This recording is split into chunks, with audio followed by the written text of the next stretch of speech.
매니지먼트 캠페인 유징 오픈 프레스카이트에 대해서 발표하게 된 이런 영상은 일단 저희의 목표는 다음과 같이 프로덕션 부분에서 문제 제기, 필요성, 이론과 그리고 결론에 대해 잠시 먼저 언급을 드린 다음에 그에 대한 전망을 얘기해 드릴 거고요. 그다음 매트리얼 부분에서는 물질 합성, 그다음 애널리시스 앤 디스커션에서는 이 8가지에 대해 알아볼 거고요. 컨클루전, 리플렉트 순서로 진행하겠습니다. 우선 여기서 저희가 주목해야 할 점은 이 동그란 부분들이 각 하수구에서 해수 처리장에서 발령된 카페인의 내용인데 여기서 이제 이 저희가 인류가 2012년에서 2013년 잠깐이 넘은 1년 사이에서도 남극에 71.3 나노그램 per 리터의 카페인이 쌓이게 되었고 하다하다 이제 브라질에서는 무려 160에서 357 마이크로그램 per 리터라는 앞서 있는 수치들과는 확연히 다른 엄청나게 큰 값을 보이게 되었습니다. 그러므로 이제 이것을 처리해야 하는데 그러면 이 카페인을 왜 처리를 해야 되느냐 하면 이제 이 카페인이 수생생물에게 굉장히 위험이 될 수 있습니다. 그러나 이제 기존의 폐수 처리 시스템이 효과적으로 제거하지 못하고 기존의 폐수 처리 시스템 중 이 다양한 리버스 오스모시스, 나노필터레이션 등이 있기는 하지만 이것이 이제 매우 비싸기 때문에 조금 더 나은 부착법을 연구해 보자는 것이 주로 주제입니다. 우선 모프, 그 중에서도 유아이온 26과 페로스카이트를 사용해서 폐수에서 카페인 성능을 제거 성능을 비교를 하고 그 다음에 흡착 조건 최적화, 이건 이제 pH, 농도, 접촉 시간 등을 맞춰가며 말하는 걸 보고 그 다음에 observation kinetics, equilibrium 모델 적용입니다. 그러나 이제 모프와 페로스카이트 모두 코프나 다른 흡착제들에 비해서는 좋은 성능을 보이지는 못했습니다. 또한 재사용률도 이르되 그것도 잘 되지 않는 그 사용률이기 때문에 보통 잘 사용하지 않지만 흡착시킨 뒤에 모프와 페로스카이트 모두 다른 물질을 합성하는 데 사용하는 것으로 모아 다른 분야에서의 전망이 밝아 보인다고 볼 수 있습니다. 그리고 앞서 여기 부분에서 말씀을 안 드린 것이 모프에서는 이제 모프 같은 경우는 무기 혼합 구조이고 높은 기공률과 표현적이고 이 연구된 선례가 있고 또한 유아이온 66의 경우는 키토산 복합체로 배지를 했을 때 이미 CIP, 메틸오렌지, CAF 등 다른 물질을 흡착시켜본 사용 연구가 존재합니다. 그래서 이제 이 매트리얼 같은 경우에는 처음에는 유아이온 66인데 이것을 이제 만들려면 740mg 픽스, 750g 제트로 CF2, 그리고 4ml 아세틱 애시드를 90ml DNF의 초음파 처리를 약 30분간 해주게 됩니다. 그 다음에 테플론 라인드 스테인리스 스틸에 넣고 그 다음 120도로 24시간 동안 가열을 해줍니다. 그 다음에 실온에서 냉각 후 에탄올에 이제 30ml, DNF에 30ml로 각각 3번씩 씁니다. 그 다음에 오븐에서 85도씨 동안 하루 동안 건조를 해주고 면이 만들어지고 그 다음에 페rovskite 같은 경우는 CTAB 0.73g을 15ml 제어용기 녹이고 10ml DI-워터에 0.6mg의 물질을 녹여줍니다. 그 다음에 금속이온 용액을 CTAB 용액에 첨가하고 30분 동안 섞어준 다음 15ml, 25% NH3H2O를 정백식으로 추가해준 다음 50ml 테플론 라인드 스테인리스 언프레임을 180도 동안 이제 9시간 동안 두고 심정물에 모은 다음에 에탄올과 제어용기로 세척한 뒤 100도에서 24시간 동안 건조시키면 그래서 이제 분석을 시작한 가장 먼저 했던 분석은 엑셀 여러분이 잘 아시겠지만 원래를 가상하게 설명을 이 세타 각도에서 기계에서 여러 각도에서 엑스레이를 발생하게 되는데 그때 이제 원자를 만나게 되는 것이 해결되게 되죠. 이 해결된 것을 감별됩니다. 근데 이때 전력차가 이기 사이즈 세타가 있거든요. 이기 사이즈 세타가 브레이크 법칙을 만들게 됩니다. 이거를 된 게 서로 간섭하면서 굉장히 강한 피크를 내게 됩니다.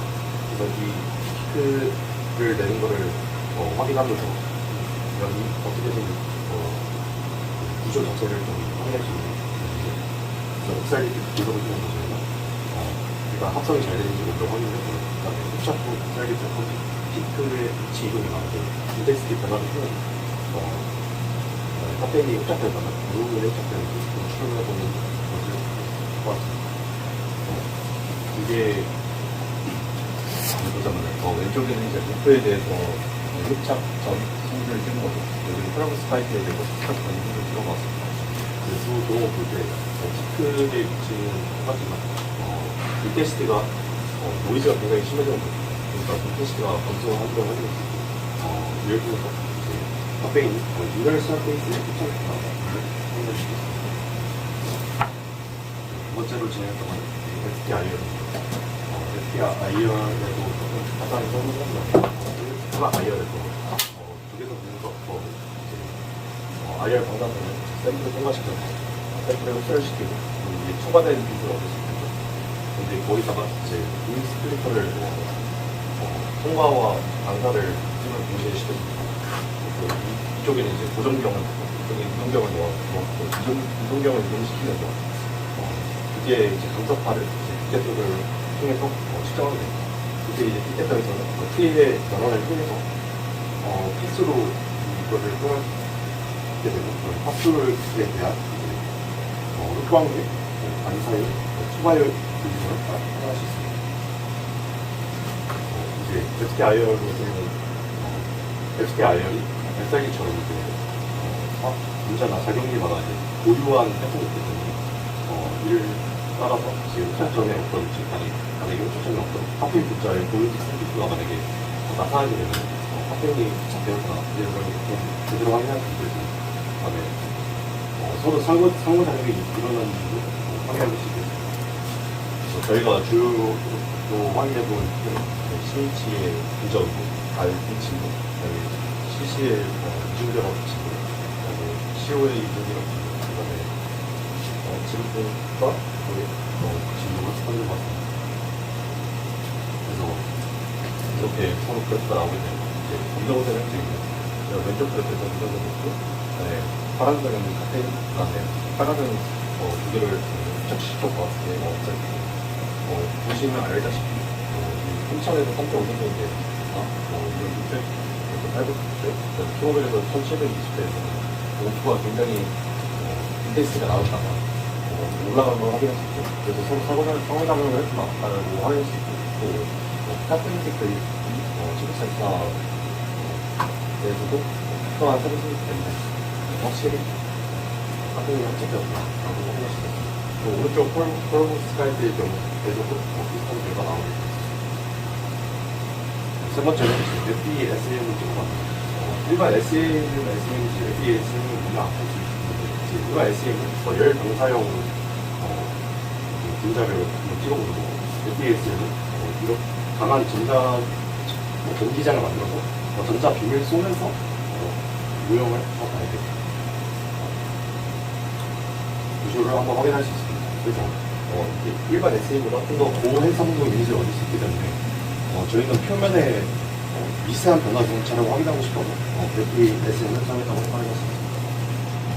그래서 왼쪽이 이제 비밀가 오픈, 아래는 페로브스카이트. 흡착 후에 보시면 돼요. 오프의 경우는 보면은 이제 표면이 굉장히 원래는 하고 했다가 좀 더 러프해지고 좀 브로드해진 그런 모플러지를 가지고 하는 시스템. 이를 통해서 표면에 좀 많이 카페인이 묻혀있구나 라는 걸 확인할 수 있고 페로브스카이트 경우는 이제 코어의 개수가 줄어들기 때문에 또한 표면에 흡착되었구나 를 확인할 수 있습니다. 그리고 이제 SEM을 진행할 때 같이 EDX 분석도 진행을 하게 되는데 EDX라는 게 SEM을 확인할 때 장치 하나만 추가하면 같이 확인할 수 있는 그런 굉장히 간단한 분석 방법이기 때문에 같이 진행해 주었습니다. 이때는 이제 전자 빔을 받았을 때 아까 말한 전자 빔을 받았을 때 원자대 전자가 들뜬 상태로 우리 들뜬 상태에서 같이 가라앉으면서 X가 방출하게 되는데 이거를 통해서 어떤 원자가 입수될지 좀 유추할 수 있습니다. 근데 이 EDX 자체가 좀 신뢰도가 높은 그런 분석 방법 페로브스카이트에 대해서 일단 페로브스카이트를 살펴보자면 이런 CON이 원래 들어갔다가 여기 보면 MP크가 원래 없다가 쓰는 걸로 확인할 수 있고 그렇기 때문에 카페인이 흡착되었구나를 확인할 수 있고 또 이런 불이나 아이언 같은 경우는 갑자기 왜 피크가 등장했냐면 이 EDX를 진행할 때 얘를 좀 표면에 고정을 시켜줘야 되는데 그때 코팅을 할 때 사용했다고 보시면 돼요. 또 근데 저희 논문에서 이게 이상한 점은 얘들이 스케일이 다 5,000번대인데 얘 혼자 24만대 스케일이라고. 그래서 이게 왜 그러지 하고 보니까 이걸 세 개를 보시면 좀 비슷한 형식으로 좀 정리하고 있습니다. 얘 혼자 좀 다른 형식이다. 그래서 이거를 다른 데서 가져왔구나라고 생각해서 이 두 개를 비교한 건 실은 의미가 있나? 그래서 10분 정도 마음이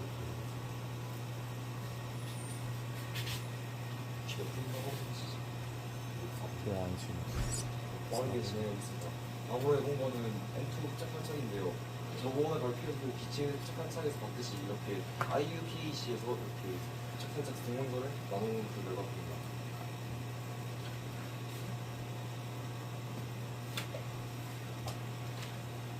다음은 이제 N2를 흡착 탄착시킨 결과인데요. 이게 그리고 카페인의 결과입니다. 여기서 보시면 이제 타입 4에다가 H3의 하이스토시스의 루프이기 때문에 이게 메소포러스에서 나타나고요. 그렇기 때문에 이제 N2 기체가 이 카페인과 페록스카이트 모두에서 이제 메소포러스하구나 를 확인할 수 있고요. 이제 그 다음으로 저희 선행 연구에서도 이제 BET랑 BJH라는 메소드를 사용해서 방정식들을 사용해서 이게 X축이 상대 그 압력이거든요. 그래서 이게 원래는 P0로 나누게 되면 1 마이너스 P0분의 P 이제 상대 압력이죠. 그렇기 때문에 상대 압력을 사용해서 이렇게 계산해서 그 서피스 AR랑 그 기본 크기를 측정해 주었습니다. 그래서 측정한 것이 이렇게 되었는데요. 측정하기 전에는 이런 기본 값을 가지고 있던 목표가 이렇게 줄어들게 됐습니다. 이 결과는 이제 이너 스페이스 서피스에 흡착하였다는 결과를 해석할 수 있고요. 페록스카이트에서는 반대로 이제 좀 서피스 에리아가 늘어나고 기본 크기가 커졌는데요. 이것이 왜 그런지에 대해서 알아봤더니 페록스카이트의 N2를 끌어당긴 페록스카이트와 카페인 흡착하게 되면 이제 N2를 끌어당기는 새로운 펑션 곱이 생겨났다라고 해석할 수 있는 결과라고 합니다. 그래서 정리하자면 이렇게 되었고요. 그 다음으로 이제 최적화 조건을 맞춰주기 위해서 여러 pH에서 분석을 해보았는데요. 이것이 그 결과입니다. 그 결과에서 볼 수 있다시피 이제 여기서 보시다시피 이제 pH 한 3 정도에서 가장 큰 목표는 pH 3 정도에서 가장 큰 결과를 보여주었는데요. 그 이유는 이제 UIO 26의 pH는 5.5 정도예요. 근데 5.5보다 낮은 pH에서는 원래 한 포지티브 샤르지를 띄고 이제 낮은 경우에는 네거티브 샤르지를 띄워주게 됩니다. 그렇기 때문에 이제 카페인이 니트로젠에 의해서 이제 포지티브 차지가 유도되면 좀 더 좋은 흡착을 할 수 있겠구나 라고 해석할 수 있겠고요. 하지만 이제 페록스카이트는 이제 4에서 10 정도에서 그냥 좀 일관성 있게 나오게 돼요. 이게 왜 그러냐 하면은 점정이적 인력이 좀 큰 작용을 하지 못했다라는 결과를 좀 풀 수 있습니다. 그 다음으로 이제 초기 농도의 그 효과에 대해서 분석을 해보았는데요. 여기 보시면 초기 농도를 높여갈수록 이게 증가하는 경향성을 볼 수 있습니다. 이게 왜 그러냐 하면은 흡착을 하기 위해서는 흡착을 할 때 여러 저항을 받게 되잖아요. 다른 전자기질 인력이라든가 그런 거에 의해서 저항을 받게 되는데 이게 농도 구별을 통해서 이제 초기 농도가 크게 되면 드라이빙 포스가 좀 더 크게 작용하기 때문에 이제 초기 농도가 클수록 더 좋은 흡착률을 볼 수 있습니다. 이제 그 다음으로 접촉 시간에 관해서인데요. 접촉 시간을 보시다시피 이제 카페인은 이렇게 증가해서 쭉 평형을 이루고 이제 페록스카이트도 15분까지 빠르게 증가한 뒤에 천천히 평형을 맞춰가는 걸 볼 수 있습니다. 그렇기 때문에 컨택 타임은 아마 한 30분 정도의 시간을 둔다면 최고치의 효율을 뽑을 수 있을 것으로 예상할 수 있습니다. 그 다음으로 이제 그 역학과 이제 모델을 평가해 볼 것인데요. 여기 보시다시피 다들 이제 논문을 한번 읽어보셨을 텐데 이제 PFO, PSO, 그냥 믹스드 이제 퍼스트, 세컨드 오더와 이제 이게 뭐냐면 이제 기체가 내부에서 확산하면서 그런 것들이 이제 반응 속도와 이제 흡착력에 영향을 준다는 것을 모델로 한 것이고요. 이 아브라미 모델은 그냥 이 믹스드 퍼스트 오더, 세컨드 오더에 좀 더 일반화된 그런 저널한 형태를 보시면 됩니다. 그래서 이것들이 모델을 평가한, 피팅한 그 결과값인데요. 여기서 주목하셔야 될 점이 그냥 이런 예측값들과 그 데이터 값이 얼마나 잘 맞는지 정말 보시면 될 것 같고요. 가장 중요한 것이 이 R-squared 값을 분석한 것인데요. 여기서 보시다시피 믹스드 퍼스트 앤 세컨드 오더가 이제 R-squared 값이 가장 높았고 또한 이제 세컨드 오더가 그 데이터를 잘 피팅해 주었기 때문에 이제 믹스드 퍼스트 세컨드 오더가 무엇이냐면은 이제 퍼스트 오더는 좀 화학적인 그런 것들을 화학적인 그런 것들에 의해서 흡착력이 결정된다라고 보는 모델이고, 세컨드는 좀 다르게 물리적인 것을 좀 보는 경향이 있는데요. 이 두 개가 섞은 것이기 때문에 얘는 좀 흡착을 진행시킬 때 물리적인, 화학적인 둘 다 영향이 들어갔구나 정도로 알아보시면 될 것 같습니다. 그것이 그 결과값이고요. 그래서 그 다음으로는 이제 평형 상태에서 흡착력을 가지고 이제 다른 흡착력을 설명할 수 있는 그런 시간이 좀 거의 끝나가지고 그러면은 간단하게 여기에서는 이제 이렇게 R 스퀘어 같은 것을 볼 수 있고요. 이제 바우드 이렇게 이제 랑무이어 근데 이게 뭐냐면 여러분들이 보셨을 때 랑무이어의 좀 일반화된 그런 형태라고 보시면 될 것 같고요. 그래서 그런 모델이 좀 잘 맞았다라고 하시면 될 것 같습니다. 그래서 재사용률을 보시면 굉장히 처참한 것을 보실 수 있고요. 이제 결론을 말씀드리자면 맨 처음에도 말씀드렸다시피 이제 재사용률이라던가 그런 것들이 다른 코프에게 좀 떨어지는 경향이 있어요. 하지만 저희 논문에서는 이제 선행 연구를 볼 수 있다시피 이 카페인을 흡착시킨, 그러니까 키토산 배제로 변형시킨 이제 카페인, UIU 66 같은 경우에는 뭐 PA6이나 PLA 합성수지 등에서 쓰이는 모델을 보였고요. 그렇기 때문에 이제 카페인을 흡착시킨 페로스타이트나 노프에 관해서 이제 추후 연구 방향을 좀 더 정해봐야 될 것 같다라는 걸 시사하고 있습니다. 지금까지 저희 발표를 들어주셔서 감사합니다.